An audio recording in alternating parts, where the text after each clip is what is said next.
Hi friends, welcome to Jaya's garden. பச்சை பாகற்காய் வந்து நல்லா விளைஞ்சிருச்சு.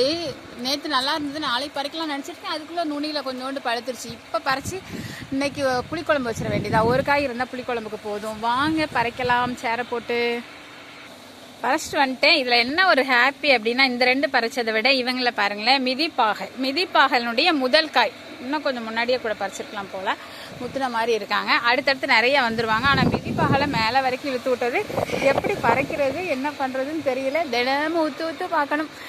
இருக்கீங்களாடா சொல்லுங்கடா, கண்ணு தப்பி பழுத்துறாதீங்கடா அப்படிங்கிற மாதிரி டெய்லி அவங்கக்கிட்ட அட்டண்டன்ஸ் போட்டால் தான் மிதிப்பாகல் பொரியலுக்கு வருவாங்க. இல்லைன்னா அவ்வளவு விதைக்கு போயிடுவாங்க. ஓகே, ஆனாலும் முதல்ல ஒரு காயாக இருந்தாலும் பறிக்கும்போது சந்தோஷமாக இருக்குது. ஆனால் எப்போவுமே முதல் காய் வந்து கொஞ்சமாக தாங்க வரும். அதுக்கப்புறமா தான் அல்லலாங்க. உங்களுக்கு வந்து அனுபவம் இருந்தது அப்படின்னா கண்டிப்பாக கமெண்ட் பாக்ஸில் சொல்லுங்கள்.